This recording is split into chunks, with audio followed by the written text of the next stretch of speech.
evening, everyone. Welcome back to the 1 Hour series. My name is Julia Gorban, and tonight we'll be discussing getting started in acting with New York's acting consultant and coach, Martin Bentsen.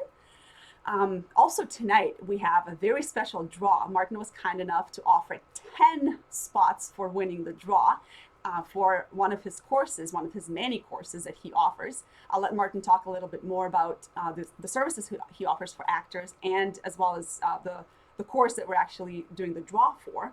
In order to enter the draw, for those of you guys who usually watch, you know that all you have to do is answer questions and comments, and questions are pretty simple. They're all about you because we want to get to know you a little bit as well.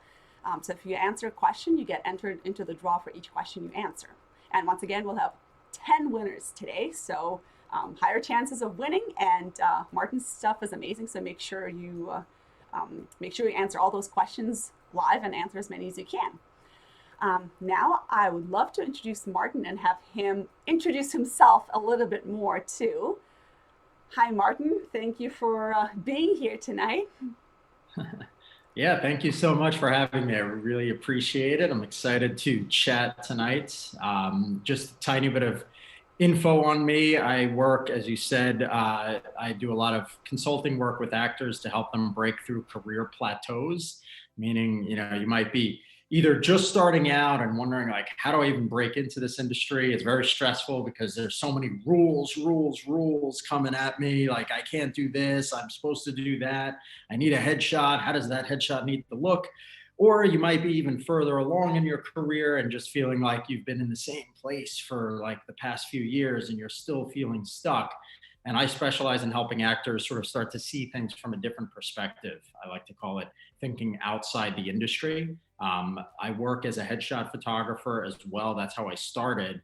And by working with so many people from different industries, whether it's like finance headshots or real estate headshots, all these different people. Obviously, I work a lot with actors, and my passion is working in actors, and I studied film directing. But seeing all these different industries, I started to get this perspective of other industries, the way they market themselves and how they think. So I kind of took all that experience and brought it back to actors to help them think differently so they could start booking more work. So that's a little bit of background on what I do, but go ahead. Thank you for that, Martin. And I mean, what Martin just said I don't think it covers even like half of what you do, because I went on Martin's website, on one of his many websites, and first of all, he gives a lot of free information for actors. I know all of us as actors are struggling right now because there's no work really.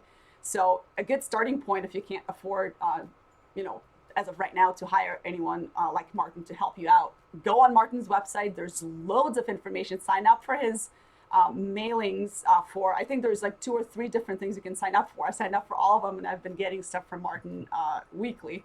It's amazing. So when you guys get a chance, I posted links in the comments under this video. So just click on those. It's fine. You can wait until this video is over if you don't want to miss anything, and just subscribe to his stuff. He sends you tips every week, or even, I think sometimes it's more than once a week. Success stories of other actors. But a very, very brief overview of the different services that we offer and the opportunities for actors. Again, I started at shooting headshots. I now have a small team of photographers who I've trained personally to, do really high quality professional headshots for actors. We also help actors with their demo reels, meaning we can edit footage you already have, or we can shoot a scene for your reel. And the websites for that, you can find them all on the martinbentsen.com website, but there's actorscreenershoot.com, demoreelsnyc.com, and cityheadshots.com for those primary services. And if you go on my personal site, the martinbentsen.com, that's where you can find some of the different courses. And I have a lot of free material on my blog, where I write these ultimate guides, like how to get an acting agent, how to create an amazing, demo reel, resume, headshots, all of that stuff. And then finally, as you're saying, my mailing list is sort of where people go to get some really in-depth stuff. Usually once a week, sometimes slightly more than once a week, I'll send different tips, little stories, and how they can kind of like, get you thinking differently. And if you don't mind, I actually have a really brief story that sort of, I think, is the perfect intro to what, actors really need to think about. And that's what I like to call taking on a leadership role in their acting career. Sort of the bedrock, so to speak, of like how I've kind of built this up. I'm all about like people becoming like leaders and taking charge, holding themselves to higher standards. And this story, it was one of my one-on-one personal coaching clients. I tell this story in my email list. She had gotten a manager and I think maybe an agent, I forget. But she was telling me, I remember in one of our meetings, she's like, "Yeah, Martin, my agent or manager, again, whoever it was, she's like, they haven't been submitting me for anything lately, and I'm just like, I don't know what to do. I don't get submitted. I don't get auditions. Like what? I just feel stuck." And I said, "Well, have you asked for a submissions report? Like, what have they actually, can they show you anything that they've actually sent you on?" And she's like, "Oh, I don't know, like asking for that, it feels like I'm sort of like stepping over my bounds. That would be uncomfortable. Actually, could you give me some tips? How do I impress my agent, or how do I impress my manager?" I'm like, "Wait a second, what do you impress your agent?" Like, that's like the opposite way that you need to think. You should be asking yourself, like your agent should be wondering how they can impress you, because you're the client and you need to think of yourself, since you're an actor, as not at the bottom lowest level of the rung. You need to be the leader in the position, and you need to set up a meeting, go meet with your agent or your manager and talk to them about specifically what you want. And it actually worked, because she wound up following that advice. She set up a meeting. She told them specifically what she was looking for. And she told them like how they should work together, and that she wanted to have meetings more frequently. And the agent, again, or manager, I can't remember, responded really well, because they were very appreciative. That they're like, "Wow, this is an actor who really cares. Most of the actors who are on my roster just kind of like, they let me do all the work." And so everything changed. And within just a week or two, she actually booked her first professional television role and started getting a lot more consistent audition opportunities from that. And it's all about thinking of yourself as a leader. And even if you're afraid of sort of stepping, or doing things different, stepping on toes, like, "Oh, do I follow this rule or this rule or that rule?" It's like, no, let's just break all the rules. Look at ourselves like, all right, this is what I want. I'm going to do whatever it takes to get there. And I'm not going to be afraid of like occasionally messing up. That's what I'm all about. And I think that if you think about your acting career like that, it becomes less worrisome and more like, this is cool. Let's go try something new. Yeah, that's great advice. I think you definitely need sometimes, even it doesn't matter in what point of your career you are, you sometimes need someone to be like, "Okay, here are all your materials. Here's you. Let's help you get where you need to be." Even if you're like the greatest actor ever, sometimes things like, branding yourself, or being like, "How do I respond to the agent?" Because that's kind of the business aspect of it. And if you're a performer, you're like, "Oh, I don't know the business aspect. I don't know how to market myself." So it's good to have someone to help you with that. Mm-hmm. Yeah, I mean, that's what I think of when I'm talking about my work as a consultant or coach. Think of it this way, like, you have a basketball coach, right? And the basketball coach on the sidelines, he might not be able to dunk the ball, but he can see the court from a much different perspective and be like, "Well, look at the strategy that's going on and how the other team is playing. Now, this is what you guys need to do." And so it's kind of like having this other perspective. I mean, I do occasional little bits of acting, but I like to think like, because I'm not an actor myself, I don't have an ulterior motive. Like, oh, then I help actors to sort of like move my own self. I'm basically like 100% all in on helping actors as much as possible, because that's my true passion. And there's some people who sort of like have other things that they do, and they just kind of occasionally help actors. But I think that because I do it from this other perspective, some people are like, "Oh, how are you helping me book more work if you're not an actor?" I'm like, "Well, because I work with so many actors and this is the only thing that I do day to day, I feel like I'm almost more proficient at it than someone who is an actor who's kind of like in the middle of the weeds, so to speak." For sure. Well, thanks for that intro. And everybody who's watching now, hopefully you have enough information so that if you have any questions for Martin, you know what kinds of questions you can ask him. So pretty much anything, anything about acting industry, how to get started, how to progress, stuff like that. So if you have any questions, make sure to put them down in comments. And before we go on to our first question for Martin, I want to ask the first draw question for our audience. So if you guys who are watching, if you answer this question, you get entered into the draw. So question number one, do you know who you are as a brand? Have you branded yourself? Do you know what types of roles you'd be right for, etc.? Let us know in comments. This will give us a better overview of what kind of an audience we have tonight.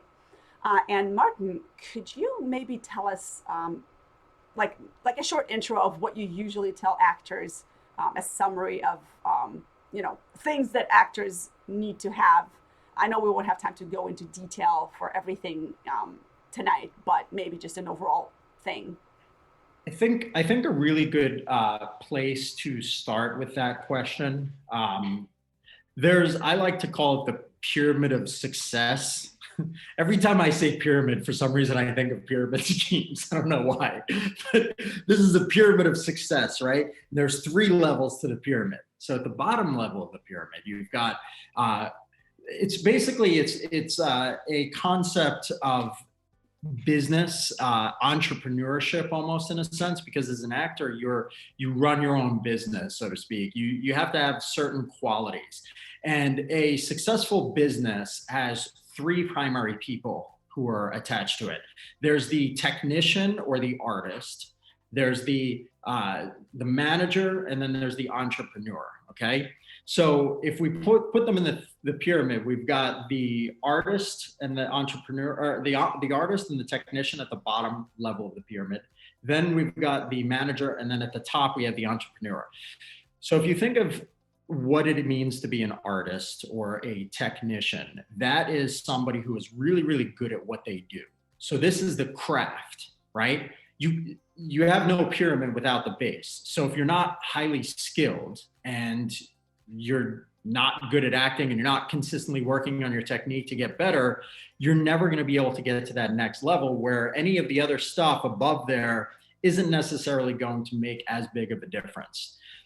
So it's all based first on your technique. The next thing up is the manager. And in a business, you have good service at the bottom level, then you need good management, which means that you need to have everything sort of organized, and you need all of your clients to be taken care of in a consistent way.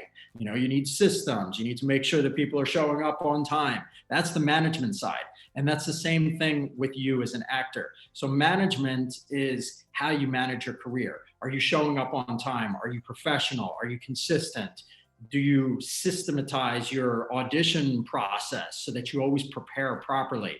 Are you networking? Are you marketing yourself? Do you have your marketing materials like your headshot, resume, and reel all together? That is the manager side. And that is an area that I specialize in. And then, of course, the top level of the pyramid is the entrepreneur. And in business, that's the person who is willing to put their money on the line. They're the person who invests in the business usually. They're considered the entrepreneur. They put their money on the line with the risk that it could fail and they could lose all their money. In the acting world, the entrepreneur is the mindset that tells you that you believe in yourself enough to keep on trying, to put yourself out there, to not be afraid to take risks. It's the whole mindset behind all of what you're doing, that like you could do all the tactics in the world. You could have the best marketing materials, you could know your brand perfectly, and you could be a really great actor. But if you get discouraged when you hear rejection, or if you don't have that right mindset to just like 100% believe in yourself, and even believe in yourself enough to turn down what seems like a good opportunity, because if I take this good opportunity, it might block me from getting the potential of a great opportunity that's right behind it. And that's something that I even work with my one-on-one clients with. Actually, one client particularly, he wanted to get an agent, and we were working together with the goal of getting an agent within 2 to 3 months. And so he, within the first like 4 or 5 weeks of working with me, he got an offer from one of his second choice agencies.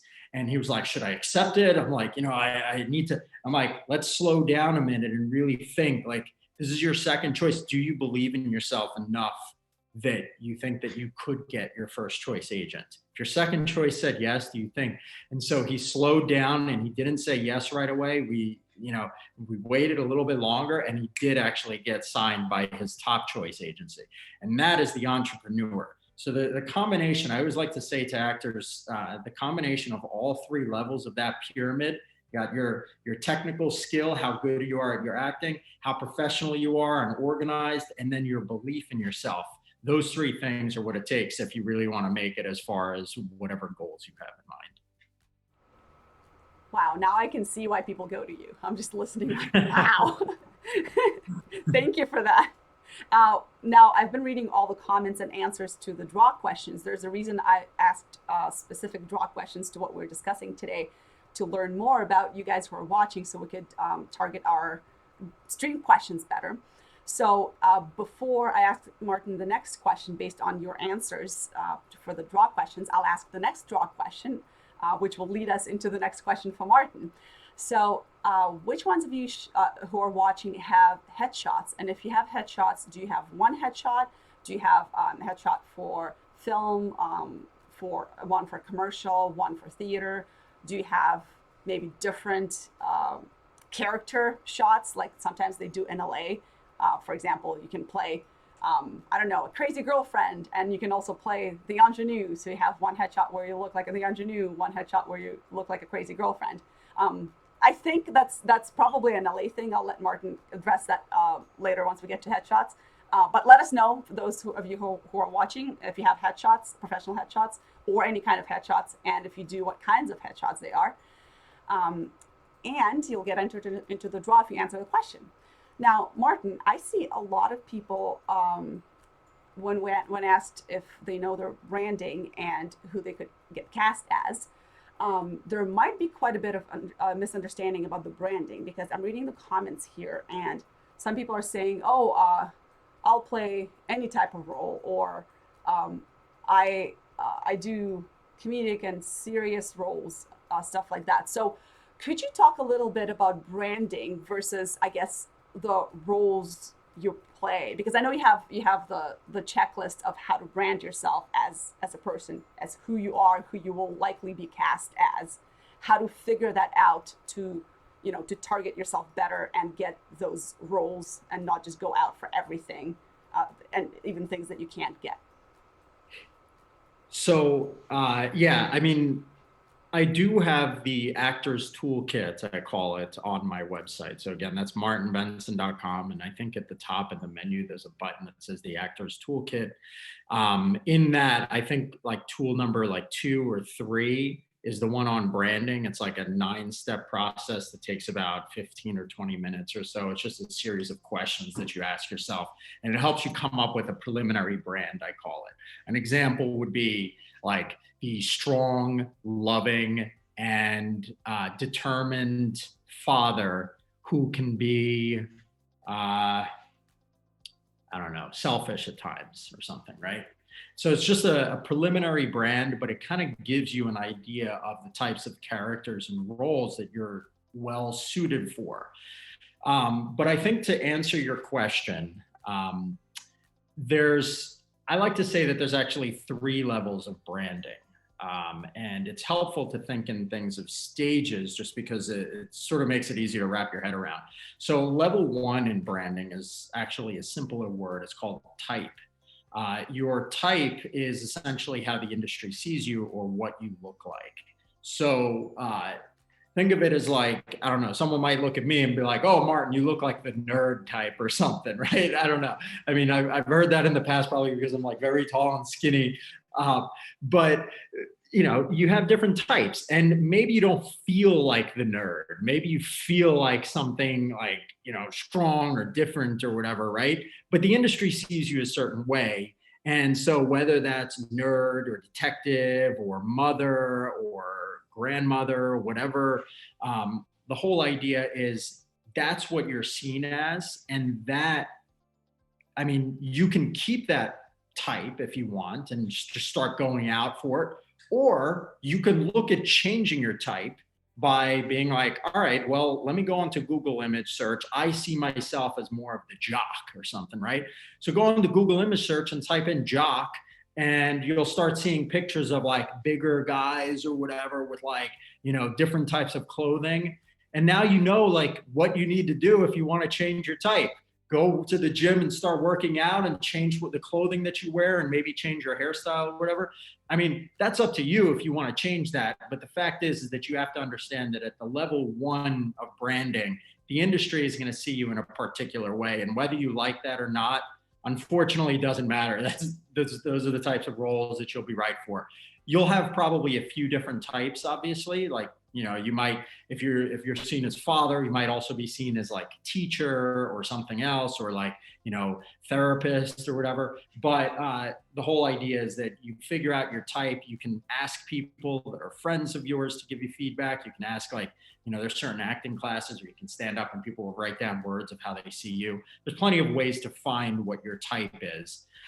Or if you've already been on lots of auditions, you could just say, well, what are the kinds of auditions that I typically go out for? Like what roles? Now, level 2 of branding is when you combine your type with your own personality. And that's what I call a brand. And that is where things can get a little bit more fun because sure, maybe people see me as the nerd and I don't know, I don't like that because I see myself differently. But if I were to combine what I call your pride words and your dark word, right? Then suddenly like you can kind of take a little bit more ownership of it. I don't remember because I haven't really done this exercise lately on myself, but some of my pride words when I did it a while ago were like strong, I think intelligent and something else. I forget, but let's just pick like strong, intelligent, and loving nerd type, right? Who can be, and then maybe we pick like a dark word. If I did the exercise again, I don't remember, but let's just pick selfish or something, right? So the strong, loving, and intelligent nerd who can be selfish at times or something, right? So now, sure, we still have that word nerd, but suddenly my brand is like strong, loving, and intelligent. I resonate with those words, so that feels a little bit more me. Now, again, I can change how the industry sees me, or maybe I could even play like a father or something because I have a few different types. You want to pick the type that you most enjoy playing.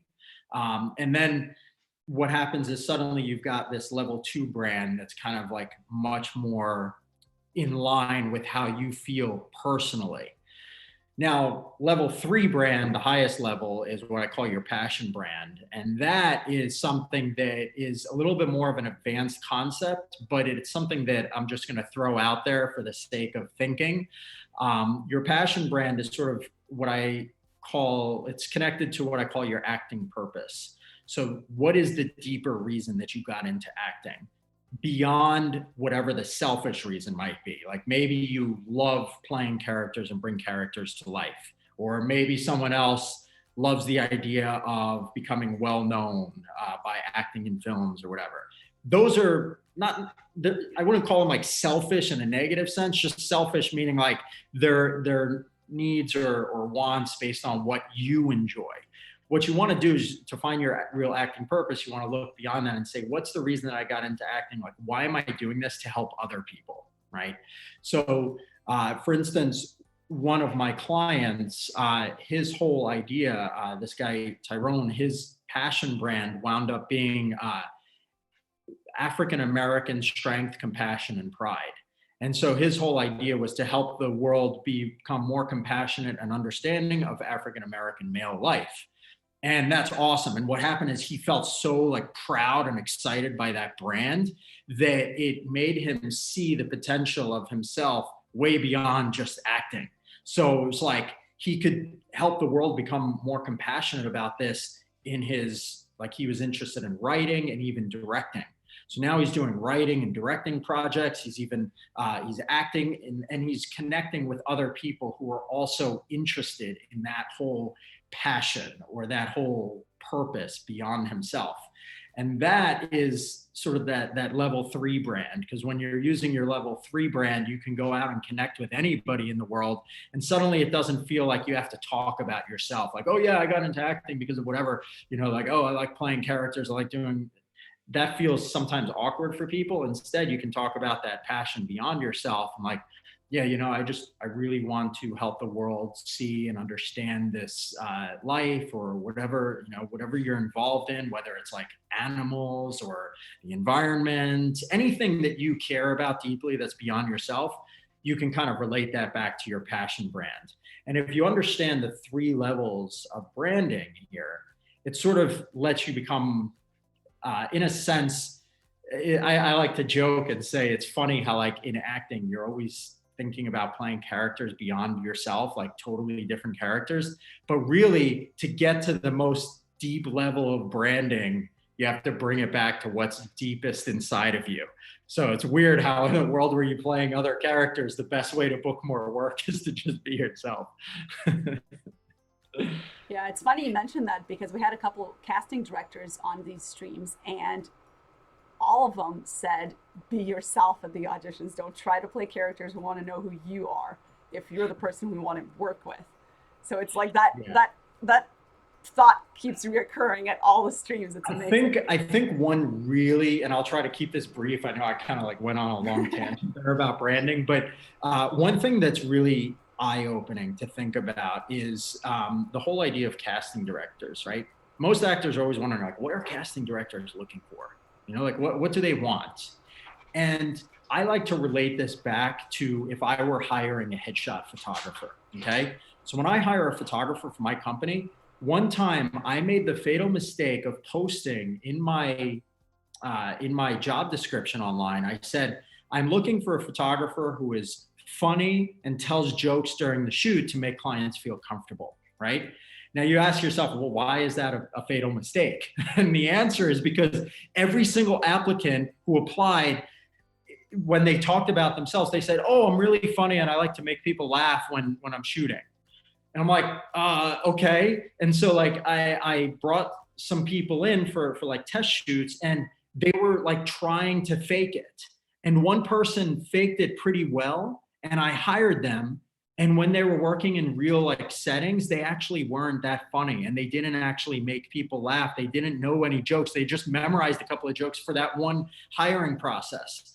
And so like, it was a huge mistake that I made. And I realized like, had I not put that detail in, I could have found someone, because everybody would have told me who they really are, not who they fake are. And I would have hired someone who either naturally was funny because they would have just said it, or maybe someone who's different. Maybe they're like caring and loving and very friendly during the session or something. So the whole thing applies back to casting directors. In most cases, they're not going to post specifically what they're looking for, because they don't want an actor who's going to fake and try to give them what they think they want. They just want actors to submit and naturally be themselves in the audition and tell them who they are as a person, because they're looking for someone who naturally fits the bill, if that makes sense.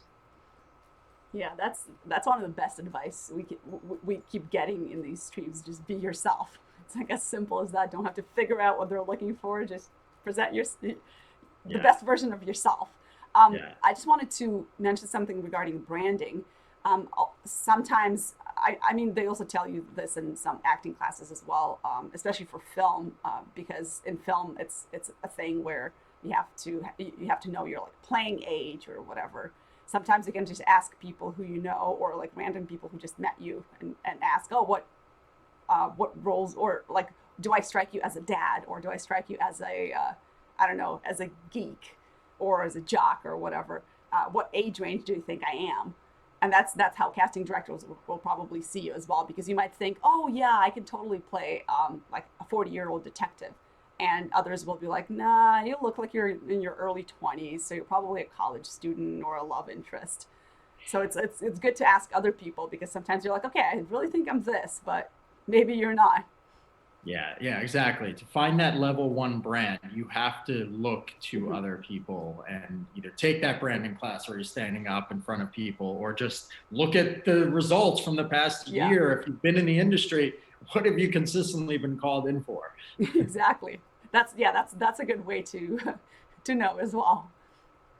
Now, I see Katrina asked a while ago, can you tell us anyone you have worked with? Now, since that is more about Martin's I'm sorry, bio. hang on. My headphones are giving me some weird thing. I'm gonna have to take these out. Oh, yeah, sure, sure. You figure out the tech stuff. I'll talk about your bio meanwhile. So, so for Katrina and anybody else who wants to know more about Martin and who he's worked with, you can go on his website. There's literally like a whole bio of what work he's done, his demo stuff. And there's actually more than one website for those who are interested. The end screen to this video will have all of Martin's websites on there. So if you want to take a look and sign up for any courses and check out his free stuff, you can. And also, like I said, Martin's bio is on there. So Katrina, you can just look there. There's examples of his work and people he's worked with on there as well. And Martin's back with I his. think my technical difficulty is gone. Hopefully you can still hear me. Yes, yeah. Yeah. We It can was still. weird. A video or something in the background just started playing through my headphones. I'm like, what is that? Oh, I guess, yeah, maybe they connected to a different device or something. Yeah, I don't know. All right, so for those, okay, actually, let me ask the next draw question before we go on to the next question. Um, for I know theater reels are not really a thing, although I personally do have a theater reel because I just have reels for everything. But those of you watching, do you have a reel, film reel, any type of demo reels? If you have a dance reel, if you're a dancer, let us know. And if you answer the question in comments, you get entered into the draw. Now we had a few comments from people here. Oh, Jacob is here, and Jacob has said, he's kind of a funny guy. Now, Jacob said, can you please explain to me how to look physically attractive to other people? I know that's a joke. So, but if this is regarding headshots. There's plenty of books online. There's plenty of people you can hire for that. Plastic surgery and Photoshop, Jacob. There's Photoshop. Yeah. I'm sure you don't look as bad as you think. It's all about inner self-confidence. People pick up on that. Yeah, he's fine. He's also an amazing singer and actor. He's just, well, he then just there likes you go. saying things like that. I know him personally. So It's the facetious question. Yeah, there is a thing though in the industry about headshots being too glamorous. So it's like people are like, oh, let me edit this headshot, and then you see them in real life. You're like, you look 10 years younger in your headshot. Like, what is this? I just sent an email out this morning at like 6 a.m. or something to my entire mailing list. I said, ask me anything today, just because I was like, I have some extra time this week, and I'll write back personal responses to everybody. One of the first questions that came in was from someone saying like, hey, I've been struggling to get acting work. I have 2 agents, and they're submitting me in LA and New York on an average, looks like, of each 80 auditions a month. Oh, wow. So 160 per month altogether. But I'm only going out to about 2 to 3 auditions, and I'm not booking any of those. And so, I asked her about those stats, and then I said, well, based on what you're telling me, it sounds like there might be a problem with your marketing materials, because that's the first step. Do you mind sending me your headshot and your reel and stuff? And I took a look at her headshots, and I took a look at her reel, and her headshots were too retouched, and they made her look about 10 years younger than she looked in her reel. And I was like, that's a huge red flag, because a casting director is going to see those headshots right away from your submission and be interested. And then the second they go to watch your reel, that's going to be it. And they're going to think that you're not only, not looking the way that you are, but also that you're a dishonest actor. And they're going to be less likely to want to bring you in for future productions when they see your headshot again. So it's really important to make sure that your headshot really looks like you and is very minimally retouched. Yeah, or if you don't have a reel, there's nothing worse than them looking at your headshot and seeing, oh, this actor would be perfect, and you come in and you look different. And it's like, oh, well, I thought you had long hair and you shaved your head. Like, you gotta redo your headshot if know. Yeah, you can definitely, I mean, I say at minimum every 3 to 4 years, but ideally more frequently than that, you should do headshots. And absolutely, if you change your hairstyle or change anything, if you're not looking like your headshot, that's a huge problem. Now, speaking about headshots, could you talk a little bit about headshots and any tips you have? Maybe even for picking your headshot photographer. And while you're at it, if you can mention, I know obviously people can go to you for headshots, but if you can mention any other headshot places, because I know usually you suggest that people shop for headshot photographers to make sure you have a connection before you shoot. So just any suggestions, in general suggestions like that. And then for those of you watching, we will show a couple of different headshot pairs that have a good headshot and a bad headshot right after Martin's done here. And sorry, I'm like I talk too much, but I gotta remember the draw question. The next draw question. Oh, actually, did I just ask? I just asked a question about the reels, didn't I? I did. Never mind, you guys. I completely forgot. Okay, back to Martin talking about headshots. Okay, so, all right. First off, I do actually have a really, really valuable article on how to choose a headshot photographer in whatever market you're in. So, let me think really quick how to recommend. So, Julia, if you search on Google, if you just type city headshots as one word and then next to it, like how to choose a photographer or something, I think that article will come up if you want to share the link to it. Yes. Oh, yeah, for sure. I actually found that article on your Okay. website. So you guys, yeah, for the details about that, definitely check out Martin's website because it literally has like, I don't know, maybe at least 3 pages worth of how to pick your photographer, how to prep for a headshot shoot, what to wear, etc. Yeah, well, I'm glad that you have the link to that. It's definitely a somewhat in-depth process, but the most important thing at the end of the day is twofold. One is that the headshot photographer can actually take high-end headshots, meaning like if you search the word actor headshots or something on Google, you can go through Google image search and you can just like look and tell for the most part. You'd be like, this looks like a really expensive headshot. Okay. So, you know, when you're looking through, you can look and just visually, most people should be able to see the difference between a low quality, unprofessional headshot and something that's really professional. You want your headshot to look on the really professional end. Why? Not because, not because casting directors want you to waste or spend all this money on photography and stuff and, that they're like that. But the real reason is because spending money on your career tells casting directors you take it seriously.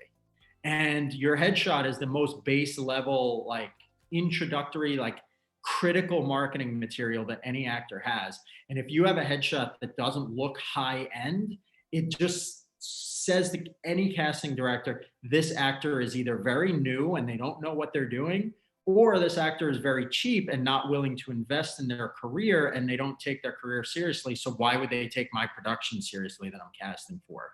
So it's very critical that you get a very high-end, expensive-looking headshot. Now, there's photographers out there who will take professional pictures and not charge you $900 for it. So you want a photographer who can take a very professional picture. So look at their portfolio and just make sure that mostly all the pictures in there look really high end. Just remember to yourself, like if a photo in someone's portfolio looks really bad, you have to ask yourself, isn't the portfolio the place where they're only supposed to be putting their best work? So why would they put that picture, right? Maybe they think that picture is really good. So look and judge them by like their worst photos in their portfolio.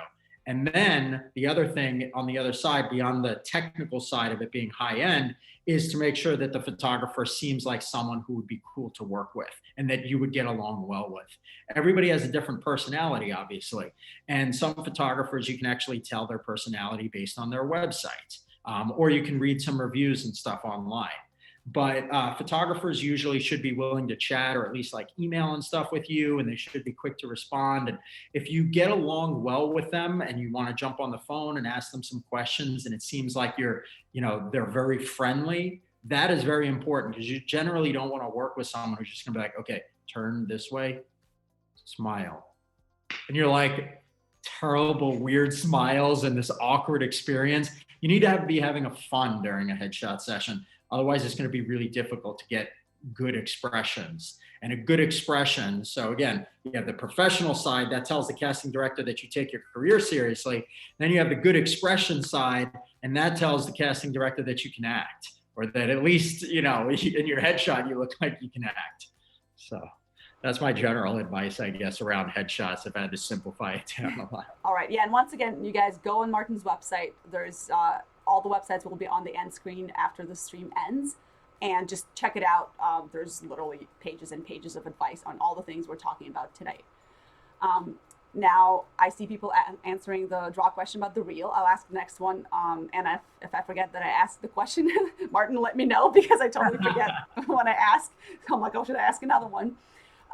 But next on the list is, after the reels, is the resume, the actor's resume. So for those of you watching, let us know if you have a resume that lists all your roles, and if you think it's a good resume or if it could use an update. Now, going back to the subject of headshots, let's take a look at some of the headshots that actually are also on Martin's website.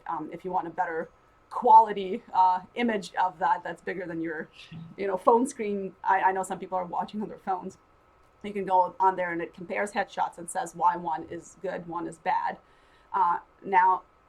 So here we go. I'll play them, and I know, Martin, you won't be able to see them, but you guys watching, you can also always go back and just pause the video at where the headshots are if you want to read the details about them. Each one will play for about 10 seconds only, so that's definitely not enough time to read all the details, but at least you can see the differences. So here we go. On the left, you'll see the good headshot, and on the right, you'll see the bad headshot.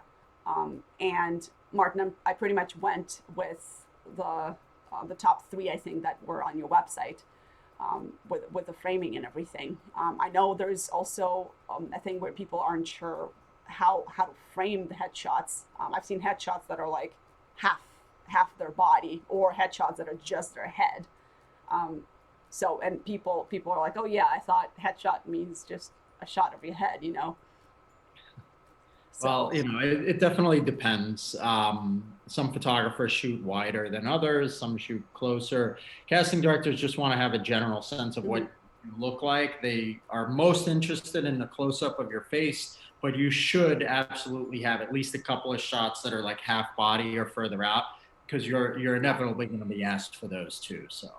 Yeah, or full body shots are also a thing, just so if they want to see your body type, if the role calls for a specific body type. But yeah, headshot, I think usually they say it's like chest up kind of thing for headshots, right? Yeah, generally chest up. All right, now we have a couple of follow-up questions from the audience regarding headshots, and then we can move on to the next topic. Now, Cynthia is asking, can you help change your type with having different headshots that may reflect the character you're interested in playing? So I think that goes back to branding a little bit too. Well, the answer is you definitely, and you touched on this earlier, you want to get different headshots based on what types of characters you can play. So remember we said like, oh, maybe I could play nerd, maybe I could play young father, maybe I could play, I don't know, I'm not going to even try to think right now. Nerd and young father, though, might have two totally different looks. So maybe the nerd is wearing the outfit that I'm currently wearing. Maybe I should just button here. And then maybe young father or something has like a totally different outfit on. I would Google image search some pictures of young father, see what other people see as a young father, right? That's the technique. Figure out how to get the right type of headshot. You Google image search what you're thinking of shooting, and then go and get those outfits together. You don't want to try to submit the same headshot for every production. You always want to submit a custom headshot, one specific headshot for each different type of character that you're generally sending out for. You can even base your expression on it. So if you're reading a casting call and it's like some evil businessman, then maybe send like, your shot where you're wearing a professional outfit, but you've got like a sneaky smile or something, It's the more specific you are, the better, because casting directors are just they're doing it so fast because they're so busy, and literally there's like anywhere from 3,000 to 5,000 submissions per role in many cases for professional productions. And think about it this way. If a professional production is casting for 20 characters and there's 5,000 each, that's 100,000 headshots that they have to look through in just like a couple weeks or even shorter time frame. So they're scrolling through, they're looking for someone who looks like what they want. They're not going to use their imagination to be like, well, maybe this guy could look like it. No, they don't have time. They have a million other people that they could just pick from. So you want it to be very specific. Yeah, and like I mentioned earlier, that's I heard that's a huge thing, especially in LA for film. I know for theater, it's like, oh, just be yourself, and we want to see who you are and who you can play. But for film, it's like, yeah, if you're going out for the role of, like I said earlier, the crazy girlfriend, make sure your headshot reflects that. When I look at you, I want to see a crazy girlfriend, and not and now, like, oh, this person just is to a nice clarify on how that relates back to brand, because remember, we were saying earlier, you got to be yourself, Yeah. right? Well, crazy girlfriend might be something that you love playing. And as long as you physically look like someone who could be the girlfriend, the crazy part is something that you can play if you enjoy playing it, you know? But you might also enjoy playing the loving, normal girlfriend or something, right? It's really like, do you love playing it? Does it feel like something naturally that connects with you? And then you can do all different shots within that realm. It's just like, all right, I wouldn't want to go and try to play the sports jock or something like we were talking about, you know, because that's not really within something that I know anything about. I don't even watch any sports. So, you know.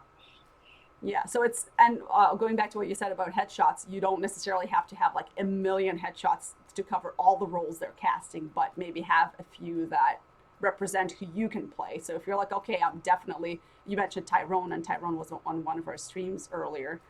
Tyrone tends to play the kings and those kinds of, because he's a tall guy, he's a big guy, he's like majestic. That was after we did our branding, which was a year and a half or almost a year and a half ago, was when because before we did that branding session, he was always the strong, burly detective.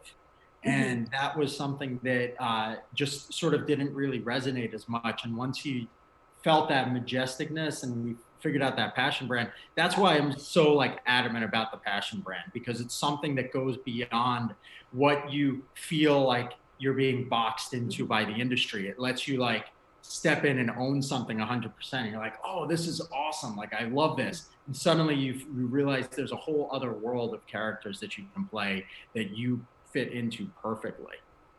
Yeah, exactly. So it's, that goes back to obviously the headshots and the branding all have like kind of work together, obviously, because exactly. all your branding materials. All in alignment, all of your marketing materials. I always tell people, start with what your goal is. So what do you really want in your acting career? Next, move into your branding, figure out your brand, then create your marketing materials, then start, consistently submitting and everything. Most actors do it the other way. They first create their marketing materials, then they maybe figure out a brand years later, and then maybe they decide like very clearly what they want at some point. It's like the exact opposite of the way it should be. Yeah, it's like, oh, I'll go out for all the jobs, 80 jobs. Let's just, and then you go out to like hundreds of auditions and only book a few. So it's, you can be saving time right there. Yeah, and hearing less rejection, which is exactly, which I know we can all relate to. Being rejected all the time. Now, Jalen asked a while ago, where is the fine line between branding and typecasting? Well, typecasting is sort of, again, that's like how you're being boxed in by the industry. Branding is just when you combine your physical appearance, which I consider your type, with your personality. When you combine your personality and your type or your look, that's when you get to the brand level. So it's a personality, is like bringing the personality in is when you step beyond that line. All right, so I just double checked to see if anybody else has any headshot questions, and I think we're pretty good on headshots. And once again, you guys visit Martin's website for more details on that. We're just going over everything briefly tonight, but if you are one of the 10 lucky draw winners tonight, you'll get more details on all of this stuff. And of course, go on Martin's website for more details. Now, next question for the draw for everybody is, do you have an actor's website? So do you have a website that shows off your acting work, that has your headshots, reels, etc.? Let us know in comments, and we'll talk about the websites right after the resumes. But I think as of right now, we are on to the subject of reels, actors' demo reels. So Martin, could you briefly talk about reels? And once again, you guys, for those of you who are watching, all the info is on Martin's website. But Martin, can you maybe just introduce the idea of what a reel should look like, kind of thing? Yeah. So a demo reel, I like you to think of two different sides to a reel. There's one side which is clips, and then one side which is a compilation reel. Compilation reel should generally not be more than 2 minutes long. And usually I say aim for 2 to 3 clips per minute on average, meaning each clip is around 20 to 30 seconds or so. And it should only have the best of the best work. And if there's anything that's boring in it, or anything where you're not really like truly experiencing some sort of like emotion, or something that's like really interesting to watch, just cut it out of your reel because it's wasting time, or put it at the very end of the reel if you really like want it there. Clips are sort of a casting director's way of asking you to not waste their time and just send them the one single clip that you have that best represents what they're looking for in the casting. So many actors have reels that are like 4 or 5, even I've seen 6-minute long reels, and they send these things out to casting directors, and the casting director just doesn't even open it. And they feel guilty about it sometimes. I mean, you might look and be like, oh, a casting director, they don't care. They're all mean. They just want to like move on. But they do sometimes feel bad. Like someone might have a really good headshot and they might submit like a 6-minute reel, and the casting director's like, I want to look at your reel, but like, I can't watch this. So then they might click in, and they might click to the wrong part just because they're trying to like, skip through to find something, and they might not see the best thing. So basically what happened was casting directors were like, well, this is like crazy. Like they're all sending these long things that are filled with like fluff and stuff, and I don't want to see that anymore. So just send me a clip, one clip that's like 30 seconds long that just shows me what you look like performing. Now, a clip or even a reel, it doesn't necessarily need to consist of high-end professional footage. It can consist of you doing stuff against a flat wall, like self-tape style. That's not a problem. Obviously, as you move up higher and higher in your acting career, you do want to have more and more professional footage and things from like actual productions.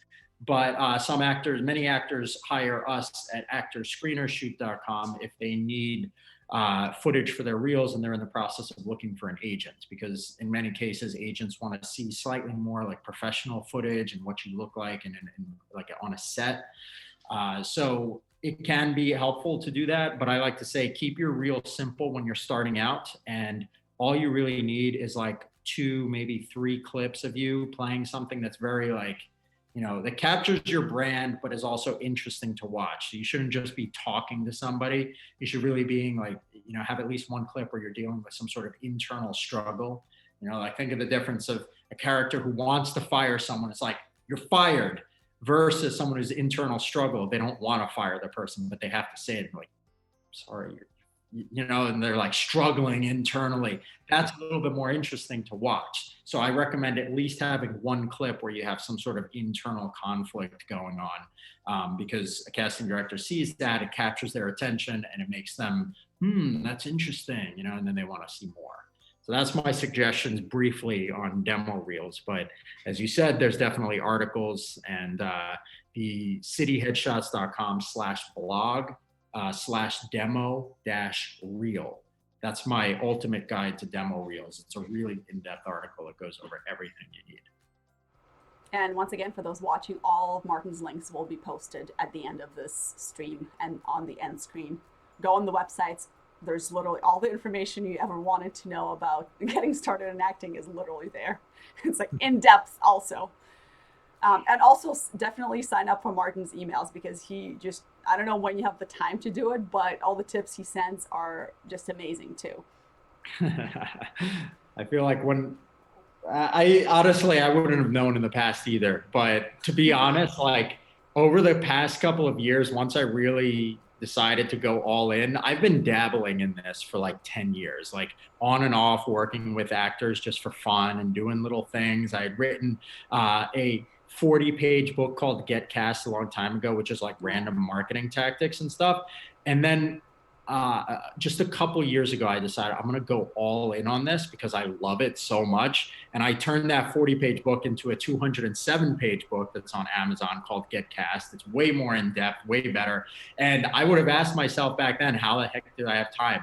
But I feel like once you find something that you just love doing and it's just so fun and like you enjoy it, like I just that's why I'm normally I don't like working that late, but when I do stuff like this, like I could keep going till like 10 o'clock, you know? Yeah, right. It's like for me, rehearsing for shows is like that. I'm like I can Yeah. rehearse forever. It's just so I love it so much. So yeah, if you do something you're passionate about, this is what happens. Yeah. Now I can't find the question anymore in comments because we have so many comments, but I believe I saw that Katrina asked if it was a good idea to take your own headshots. All right. So, I mean, it's general, like, I don't want to say no flat out just because obviously there's budget issues that people have, and any photo is better than no photo. If you can follow the guidelines, like go to cityheadshots.com/blog/actor dash headshots. That blog post is the definitive guide that I've written to actor headshots, and it shows you like specifically what you need to look for, what goes into them.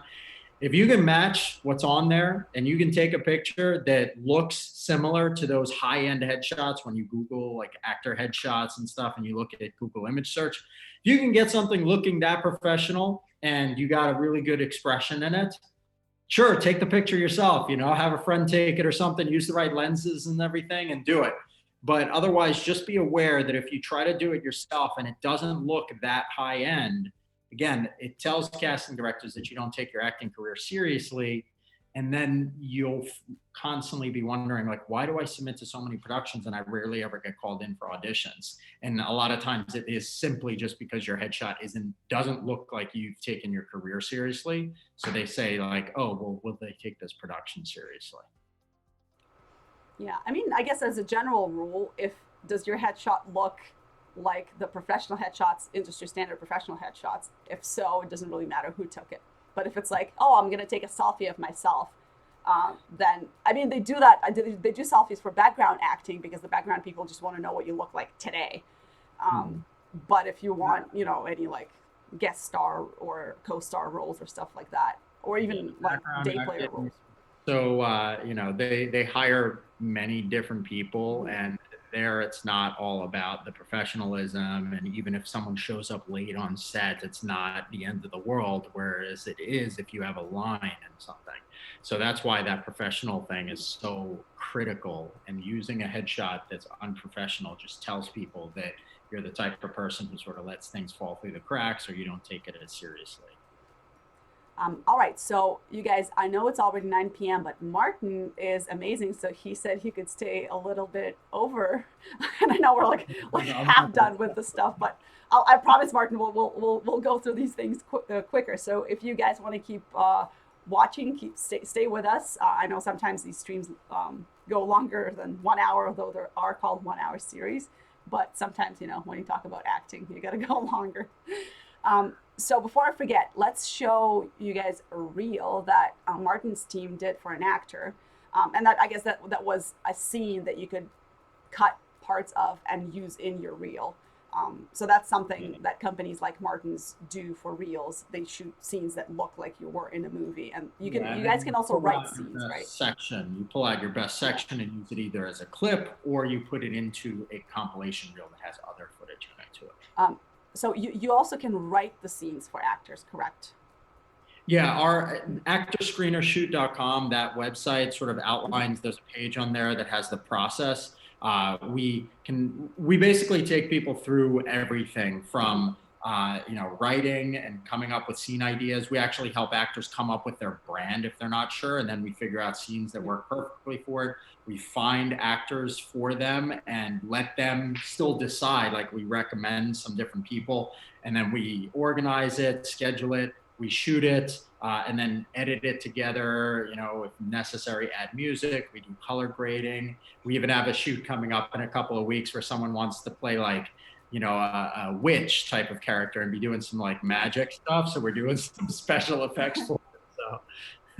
Oh, that's amazing. Great. Speaking of special effects, I just got the Final Cut Pro bundle and I can't wait to like try it out with the special effects thing too.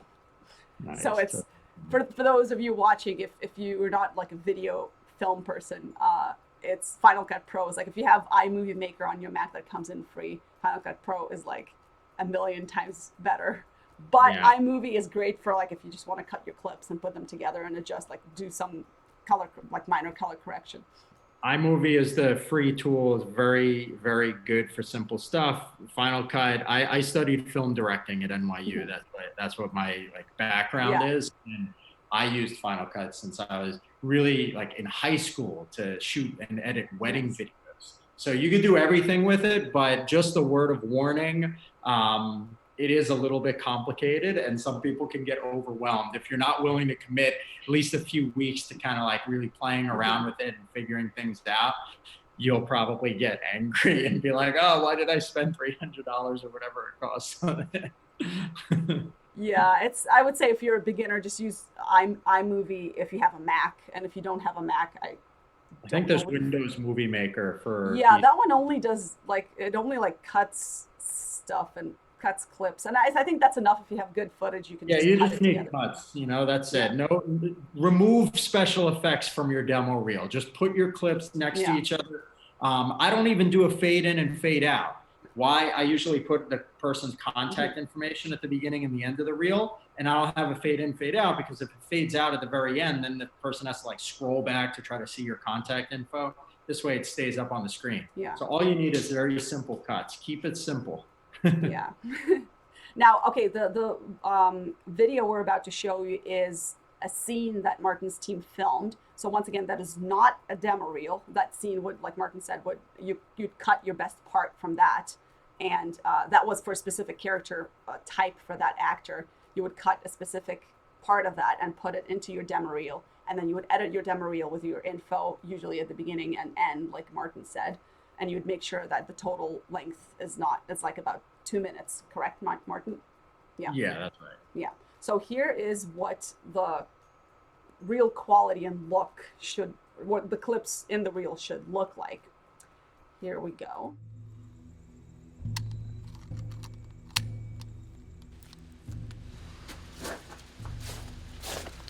Donnie, my guy, come over here.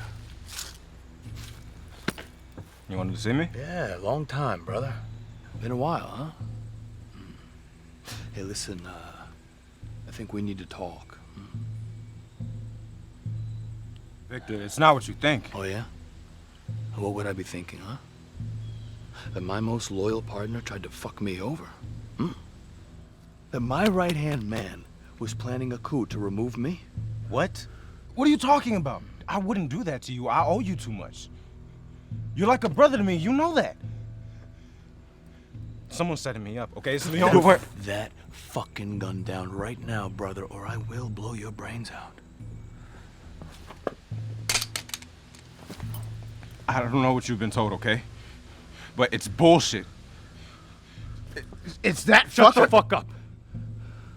You lie to me one more time and you are finished. Do you hear me? Leon has nothing to do with this, Donnie. I've had you followed for months before he ever got in the picture, so don't even fucking try. I made you. I picked you up off the street and I fucking made you. And this is how you repay me. By trying to take away my business. Well, listen, you knew the rules. I know, okay? Here, it's your money. Just take it. Take it. Oh! You think I give a shit about your money? I made a mistake. You think I give a shit sorry. about your money? Shut your mouth. Shut your mouth.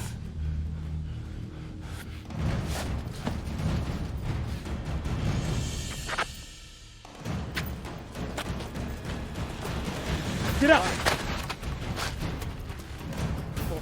Come on, dude, please. Please don't fucking do this.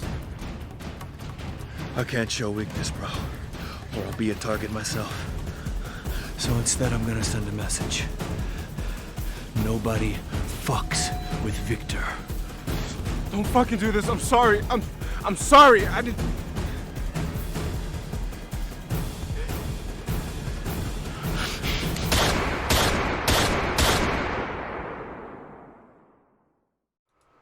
All right. I hope you guys enjoyed that little clip. And Martin, I know I enjoyed it. I was like, is he going to shoot him? Is he going to do it when I watched it? It was pretty interesting.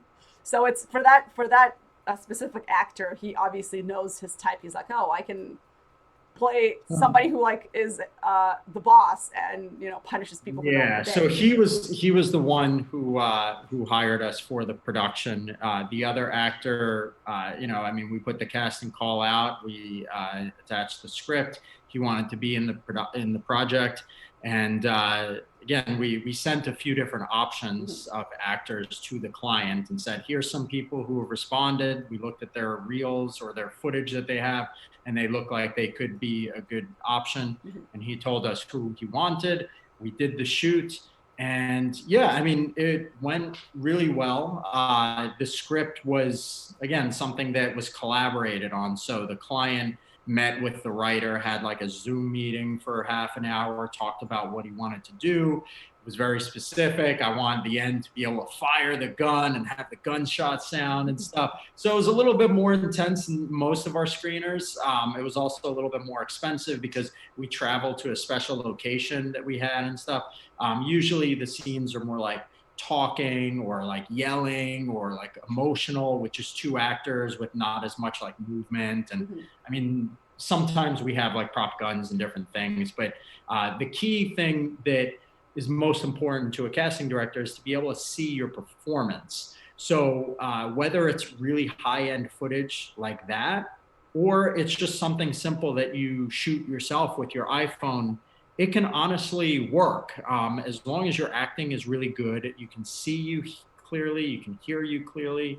Most casting directors they just want to get a sense is like, are you worth my time to bring you in for an audition?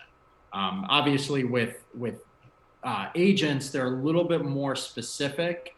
And the reason I mentioned earlier, so many of our clients shoot these types of professional looking scenes for their reel is because they're getting an agent, and agents want to represent someone who already has professional footage because they know it's going to make their job easier to send them out than an actor who doesn't really have their marketing materials together yet.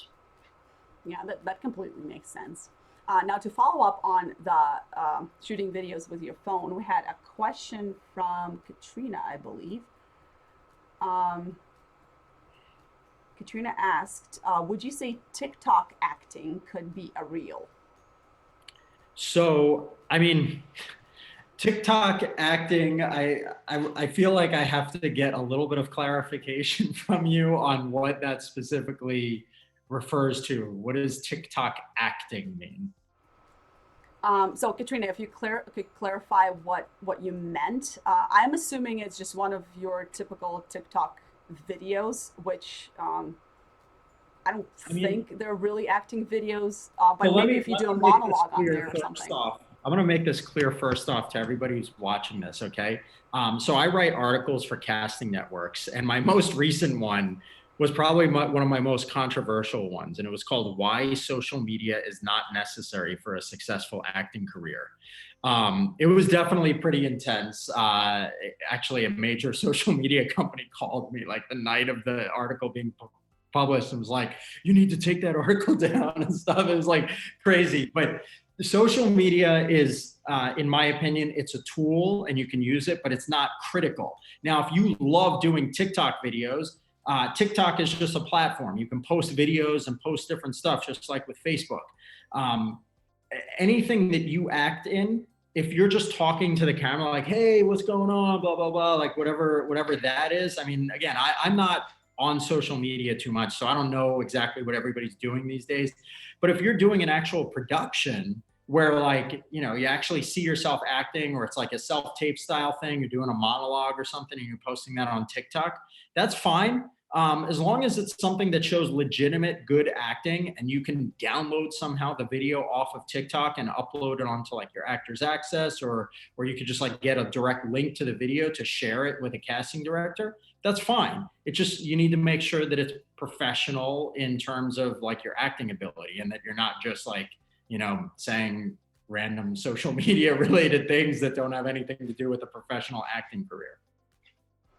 Yeah, I and hope that Katrina, answers the question. yeah, Katrina did clarify. She said, like people who wrote scripts and create a storyline in short 30-second or 1-minute clips.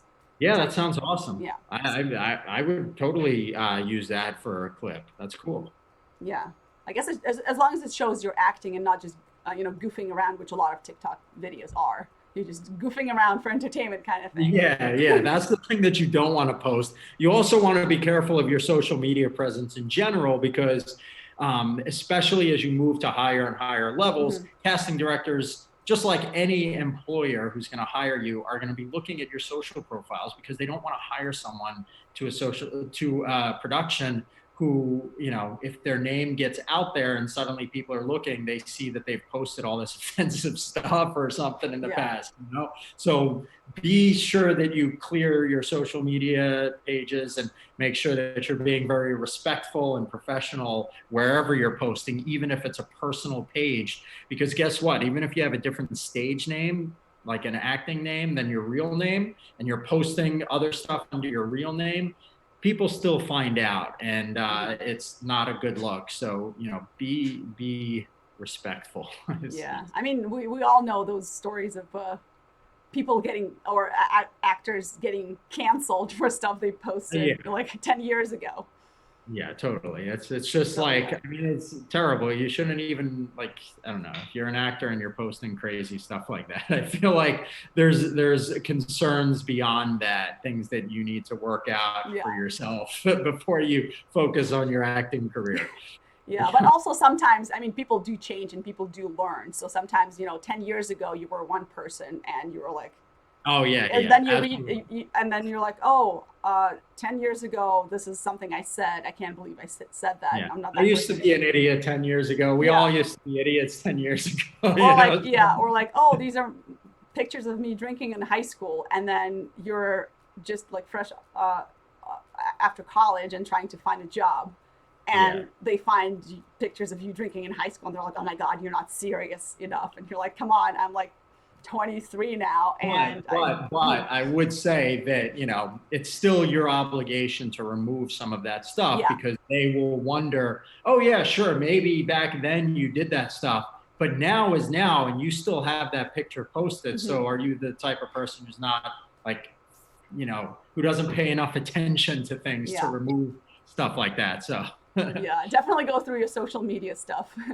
yeah, like every year, and make sure that you delete some of the stuff. Even like acting wise, sometimes I feel like I go back even 5 years ago, and I'm like, oh, I can't believe I posted myself singing that and performing like that. This is terrible. You're like, oh my gosh, was I really that bad? Like some of my past headshots when I was first starting, I'm like, what the heck was I thinking shooting with that lens? Yeah, and you think, and the worst is that I totally thought that it was great. I was like, oh, this is great, let me post it. And now I'm like, I look back after having taken like all these classes and stuff and having worked in the industry, I'm like, oh my God, I better remove that. The even crazier thing is that we're both going to be looking at ourselves 10 years from now going like, whoa, we did that interview and we were talking about that. We know so much more now. Yeah. Yeah. That's the weird thing. For sure. Can't wait to go back to this 10 years from now and feel like, okay. Well, hopefully 10 years from now, we won't be living in the same crazy world we're in currently. 10 years from now, we're still virtual. We're still like streams become the new normal. Yeah. All right. So before I forget, those of you watching, next draw question. So we asked about resumes. We asked about websites. Since we talked about social media, let us know if you have social media for your like professional social media, not personal. So if you have like a professional actors page on Facebook, if you have Instagram for your acting, if you have YouTube, if you're say a singer and actor, if you have YouTube for that, or any other social media things that you use for acting. And if you answer the question, you get entered into the draw one more time. And so for Martin, could you just maybe talk a little bit more about social media and how it can help or hurt your acting career? I mean, I think you talked about how it can hurt the acting career, but if you do use social media as an actor, I know a lot of people are like, oh, I better get all those Instagram followers. So, you know, if they're choosing between me and the other actors and I have more followers and can promote the show better or whatever, let me get more followers. So like, can you address things like that and how social media can be a good thing? Yeah, I mean, honestly, unless you have like between 30 and 50,000 or sometimes even more followers, it's just not worth, unless you absolutely love social media, it's not really worth your time to try to get more followers as a way to get more acting opportunities. Um, I mean, again, if you have like 50,000 or 100,000 people, sure, like you can definitely get some additional opportunities because that's a selling point. But if you're like 2,000 people and trying to work to get it up to like 4,000 people and stuff, and you're thinking that that's going to actually help your acting career, the fact is unlikely to. So for that reason, I generally recommend that you not use social media as a way to uh, you know, like people look at social media like you have to be on social media if you want to get acting work. And the fact is, there's plenty of actors who have no social media presence at all, who build successful acting careers. And the most important thing for a successful acting career is, well, beyond the pyramid of success that we talked about at the beginning, you know, the mindset at the top, the professionalism, and the technique is actually who you know, right? And that's networking. But social media, the way that most people are taught to use it, is unfortunately what I like to say, like fake networking in a sense, versus genuine networking. And so the whole idea of like posting random like inspirational quotes or all different projects and talking about like what you've been in and all of that, in general, it's not really as effective as trying to just simply create a few meaningful relationships with just a couple of casting directors who you get to know, and they will bring you in over and over again for things. So if you're going to use social media, I suggest actually using it to connect with casting directors who are casting for projects that you're interested in. You can generally find that information. You know, there's websites like castingabout.com or what's the other one? UpToDateActor, I think.com. Those resources will tell you like who's casting what and what their contact information is and all of that. You can connect with those casting directors on social media platforms if you like using them. And then you can like some of the things that they post. You can comment on them. Eventually you can send them direct messages. If you notice that they did something or like were in something, you can like say, hey, congratulations, I saw the new film that you casted for was released or whatever, you know, like you can send these types of messages and slowly build up a relationship with them. And then when you see that they're casting something that you want to be in, you just straight up tell them like, hey, you know, I noticed that you're casting for such and such production. And it's been a goal of mine to get in that because I feel like it aligns perfectly with my brand, you know, some of the characters, blah, blah, blah. Would you be open to me submitting a self-tape for whatever character or something? You can essentially create that type of relationship using social media. And I would encourage people to spend their time doing that as opposed to trying to post these things to try to get like increase of number of followers and stuff, especially if you don't like social media. I mean, if you love posting that stuff and it's like your passion and you're totally into it, you're always like got your phone out taking pictures and stuff. I'm not that type of person. And I know that there's a lot of people who don't like the technology. And the fact is, you don't have to do it that way. You don't even need a social media account. You can kind of network with casting directors just through email and stuff. So create meaningful relationships with people unless you absolutely love it and you just constantly want to post and you can't help yourself. Then in that case, sure, go ahead and try to build up followers and stuff. But don't like beat yourself up if you aren't the type of person who really enjoys it, if you know what I mean. Yeah, that completely makes sense. Now, yeah, there's a lot of talk in the industries that, oh, should I or should I not have social media? And especially people who hate it, they're like, oh, I'm not really a social media person. I don't want to do it. Should I still do it? So I think that's very helpful advice right there. Before I get to another question from the audience, I want to ask the next draw question. So before, we haven't gotten to that yet, but for those of you watching, are you guys taking any acting classes, or if you're a musical theater actor, maybe dance or singing classes, or on camera classes, anything? Are you constantly in a class, let's say, especially these days, there's Zoom classes, so you can take classes anywhere, in New York, in Chicago, in LA, in, I guess, in Europe if you wanted to as well. So let us know if you're taking classes, and if so, maybe you could share where, so other actors could see and maybe check out those places as well. Now, Martin, you mentioned a couple of websites on where people could go to find information about things that are being cast, who's casting them, etc.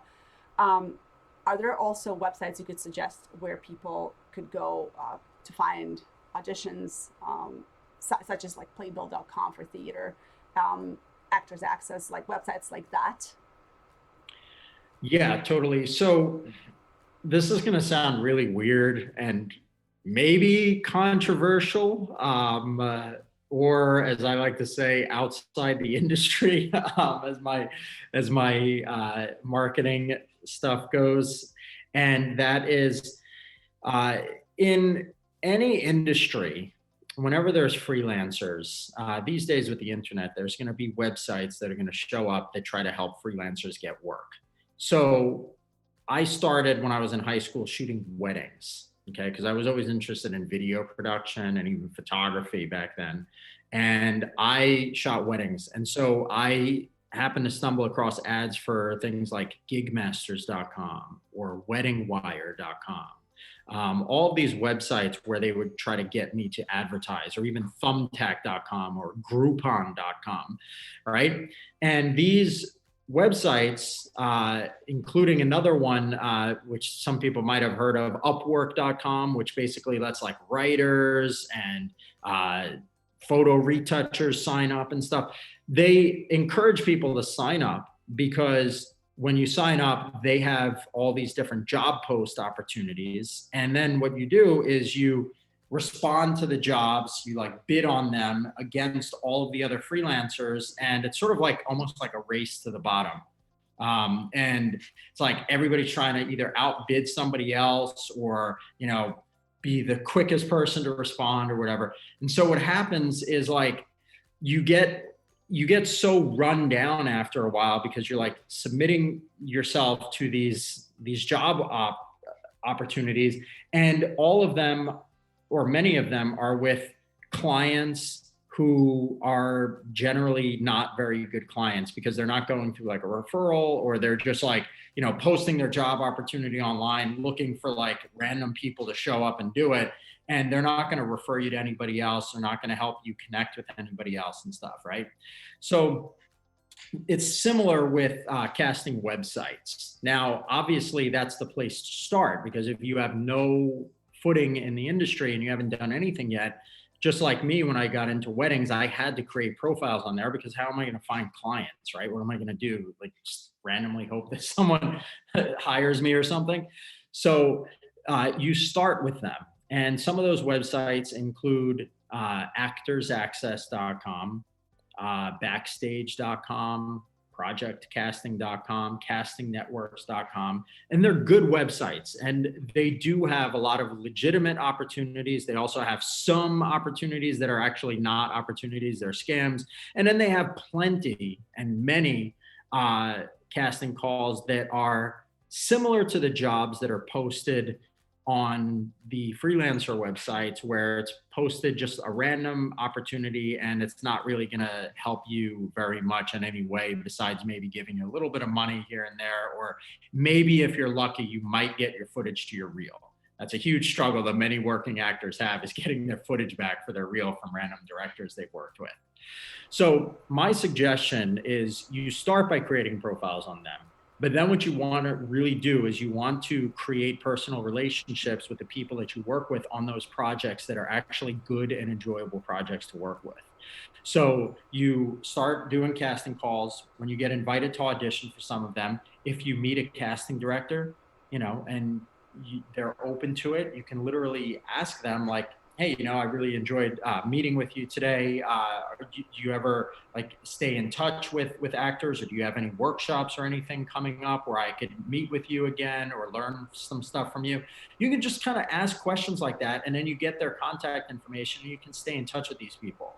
And so you do this and actually create relationships with people, whether it's the director on an independent film or, a casting director or a producer, whoever it is. You just keep people, you keep track of them, and you stay in touch. And what's going to happen is after a couple of months, they're going to either refer you to someone, recommend you, or connect you to someone, or they're going to be doing their own project and they're going to bring you in for that. And now what's happening is you're sort of moving beyond the realm of that base level thing where all of the actors are trying to submit and compete against each other, and you've got sort of an in. Now you're actually getting those higher level projects that are referral only, so to speak. And you can also do that by getting an agent. But the thing with an agent is, of course, they're the ones who are making all of those connections to people.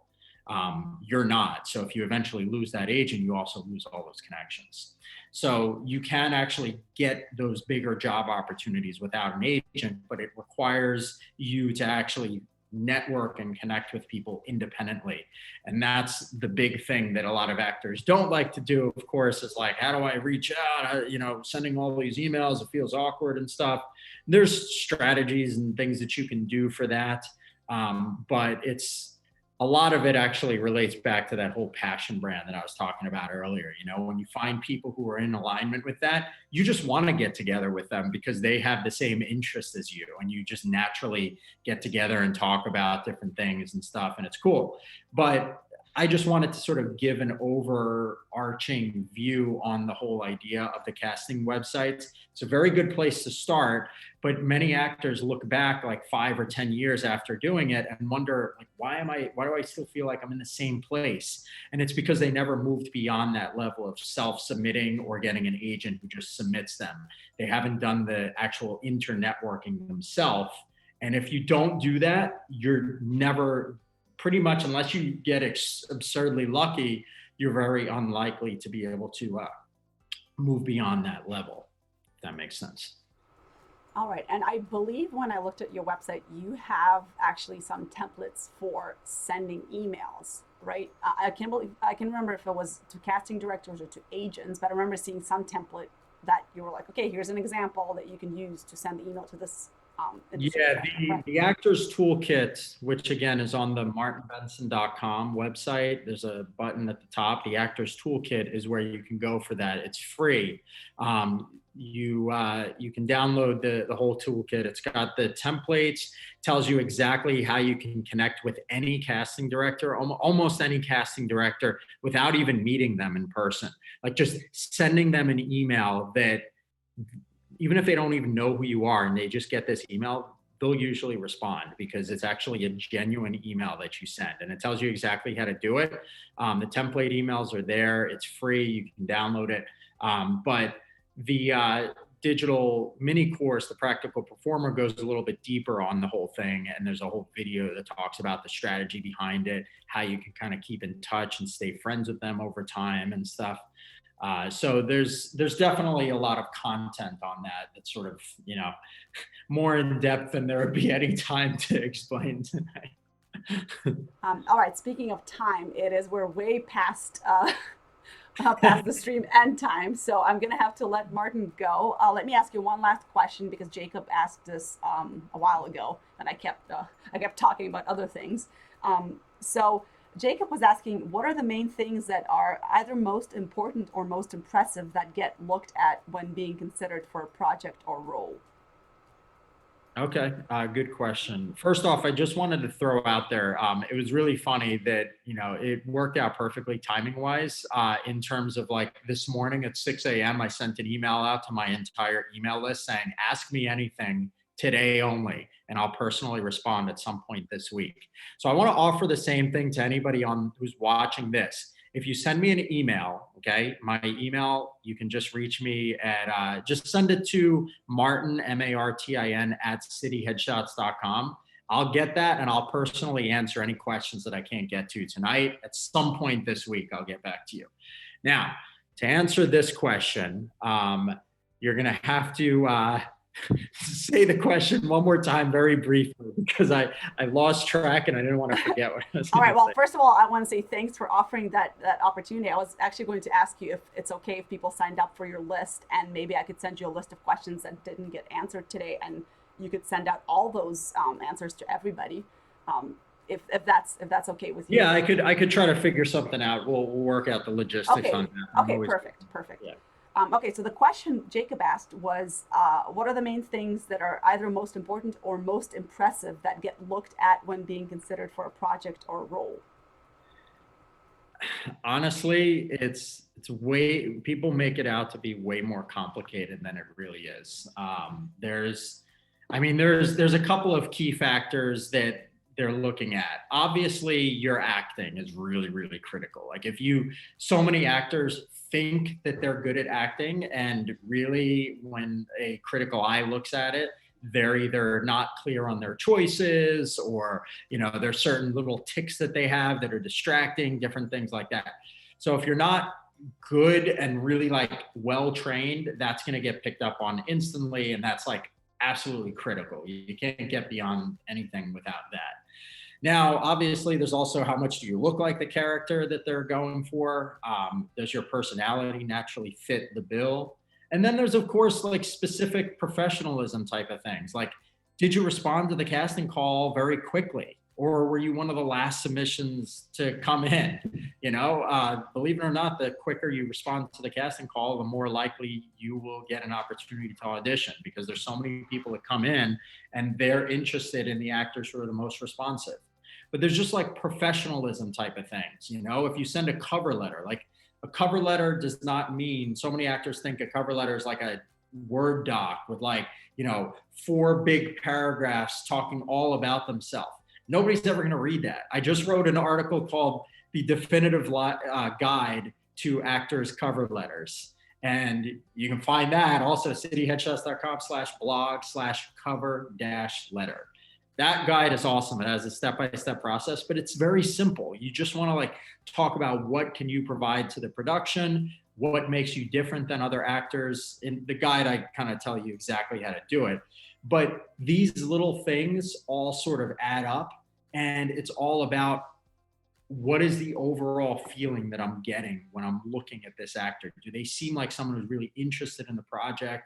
Do they look like the character? Can they act? There's so many little things. There's no everybody's looking for a magic bullet. If I only had this, then I would get cast more. Or if I only take this class, I would get cast more. I like to say that there's something called shiny object syndrome. It's a business term, and you don't want to have shiny object syndrome. If I only had that, then my whole career would change. There is no that. It's a series of individual things, and then thinking strategically, what do you really want, or what role do you want, and working backwards, how can I get there, and then just following through. I had to email myself this morning. It was probably the simplest yet most profound thing that I've emailed myself in a while. And it's a very simple, I email myself my notes so I don't forget them. And I said to myself, remember, if you're ever worried about what's the best way to accomplish something or get something done, what's the best way to get into shape, or what's the best way to, get 100,000 email subscribers or something to build the business. Don't look for the tactics online. Don't go fastest way to get 100,000 email subscribers or whatever. Just look for the generalized time, long-term advice that's always been the case. The fastest way to any goal is the long, slow, hard way, because it's guaranteed, and it's the only way that nobody else is going to follow. If you want to get into really good shape, just follow a standard workout plan. Lift heavier and heavier weights and eat right track your calories and nutrients. There's no shortcut, crazy rep schemes and everything that people will have you believe. All that stuff, those shortcuts actually make it take way longer. And that's the key thing. Everyone else is looking for shortcuts. And if you're one of those few people who doesn't, and you actually follow through the long, standard, hard way that's really the right way, that's the only way. Think in terms of decades and not just years. Like, where do you want to be a decade from now? Not, oh, how far can I get next year? Tony Robbins has a quote. He says, most people vastly overestimate what they can accomplish in a year, but they vastly underestimate what they can accomplish in a decade. I like that one. Now, okay, we're majorly out of time. So for those of you watching, if you could put down in comments, or you can message me. I see some people have messaged me answers to the draw questions. So to answer your questions from the messages, yes, you will be still entered into the draw. I have just added the names. So for those of you still here watching, if you have any other questions for Martin, put them down in comments and we'll figure out a way for you to get answers to those questions. So of course you can reach out to Martin. You can subscribe to his mailing list, which I posted the link at the top. So just scroll up. It should be one of the first comments. And obviously, if anybody reaches out to you, Martin, you can let them know how to get answers to the questions, right? Yeah. Okay. And we also were supposed to discuss resumes and websites and classes to take. However, we definitely don't have time for that. So we'll figure out with Martin if he can send out some info for you, or if there's anywhere you can find that pretty much. So make sure you subscribe to his mailing list and also contact him directly. Once again, all the links will be at the end of the stream on the end screen. And I apologize for those whose questions we didn't get answered tonight, but I know this was a very loaded stream with a lot of information, so I'm not surprised we didn't get to all of the questions tonight. But Martin, this was amazing. Thank you so much.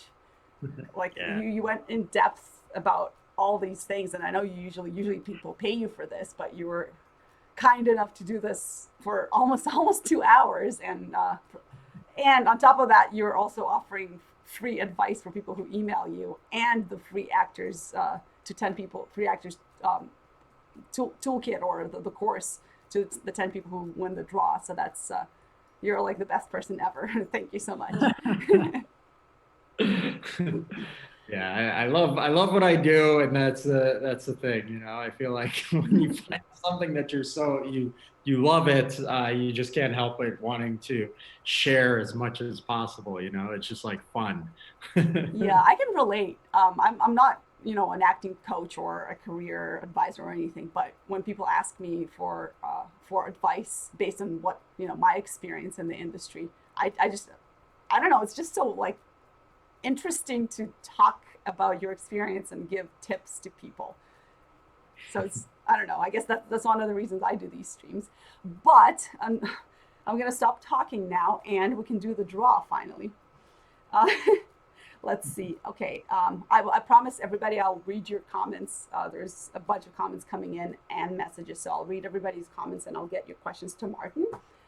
But since we do have 10 winners today, I'm going to ask Martin to say 10 different numbers, and every time a person wins, I'm going to remove their name from the list because the names appear more than once, obviously because people entered the draw more than once. So Martin, could you pick a number from 1 to 100? Okay. 100. Nice. Okay. Number 100 is, scrolling down, is Jennifer. I'm going to mess up the name, but Jennifer Larison, I believe. Jennifer, I know you messaged me some draw answers or draw question answers. So if you can message me how to pronounce your name, that'd be great too. Now I'm going to remove Jennifer from here, and let's see. Oh, just a second. Oh, Jennifer's saying she is actually not an actress. She was just interested in watching the stream for general info about the acting industry. Therefore, we're going to pick a different winner. All right, so I'll pick 99. 99. And the winner is Manu Ramirez. Congratulations. And I know Manu is an actor. He's been watching some of our streams, so I know he's an actor for a fact. So winner number 1, I will remove Manu from the list now. Okay, now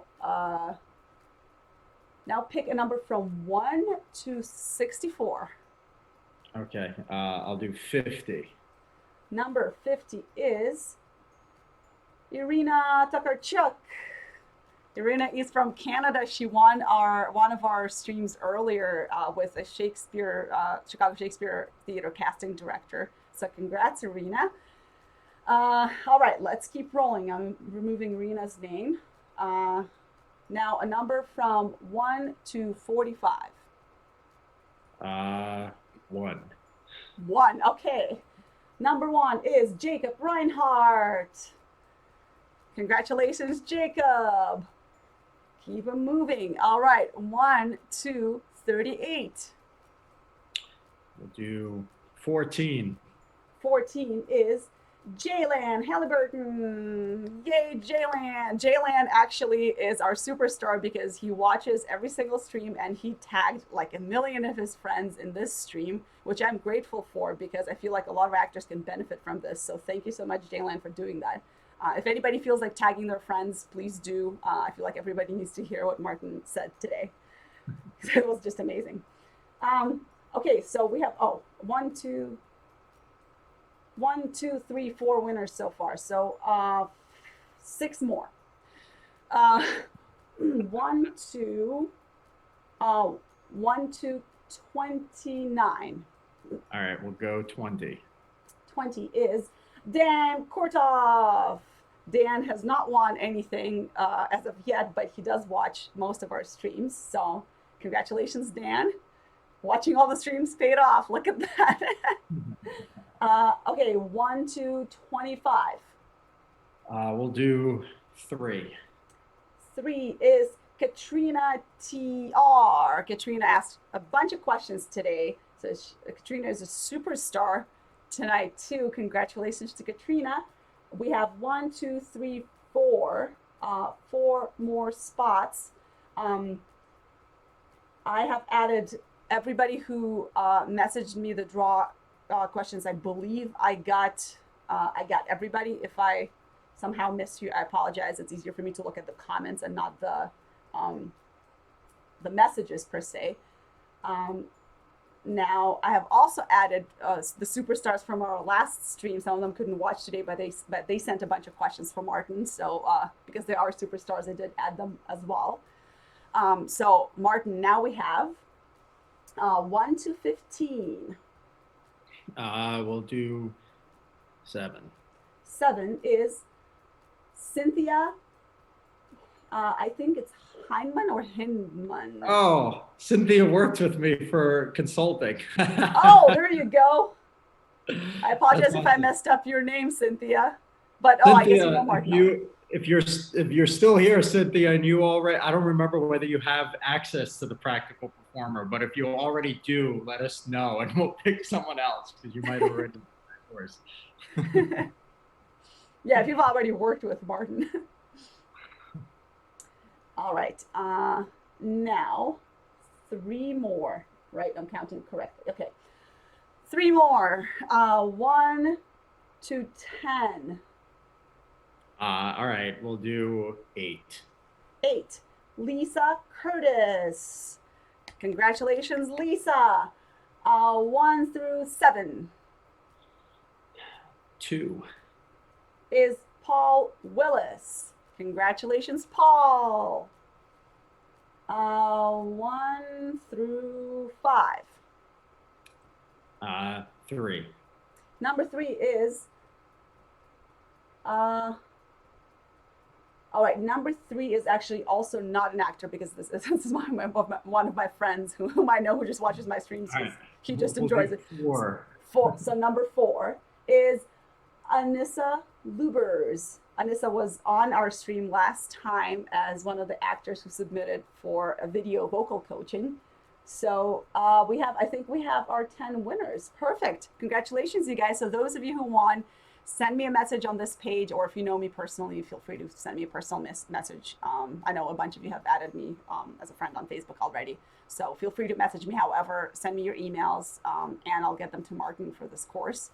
And then, of course, put down your questions for Martin or email Martin directly. But if you put down your questions in the comments, then I'll send them to Martin, and maybe he can send out an email to everybody who might be interested in answers to those questions. So whatever works for you guys. I'm so happy we had like 10 winners today. So once again, make sure to subscribe to Martin's mailing list if you want more tips. Check out his multiple websites with all the amazing tips he's got. I believe that's it. So Martin, if you have any last things that you'd like to say, I know we're like approaching 10 p.m. now. I just want to thank everybody for being here. Thank you for giving me the opportunity to chat tonight. I love talking about this stuff. And again, if your question was not answered, totally feel free to email me. I already have like a bunch of questions that came in from my own mailing list, and now it'll be a bunch more. So it was originally looking like a pretty laid back week for me. Now it's like suddenly a tidal wave, but that's what I like. Next week is going to be pretty crazy. So that's why I actually wanted to do these questions and stuff this week, because I know I was going to have some time. So I would definitely email you back if you send me your question. And if we talk about like specific questions, or you put it together and we do something where I answer everything all at once and put it out, we'll figure out the details, but I will get back to people's questions. All right. Thank you so much for doing that. And I see some people are already messaging me regarding your links and the draw and everything. So FYI, you guys, after I finish the streams, I still have to like pack up and get home, and then I'll answer everybody's messages. So if I don't answer right away, don't worry. Just send me your emails and I'll get them to Martin, and I'll respond to everybody, and I'll check all your comments and questions, and we'll figure it out this week. We promise. All right. Well, thank you so much again, Martin, and thank you everybody for watching and staying with us for almost 2 hours. And Martin, once again, I apologize for keeping you so long, but people just went crazy. You like so much information that you shared with us today. We all really, really appreciate it. Awesome. All right. Well, thank you so much. Have a good night, everyone. All right. Thanks, everybody. Good night.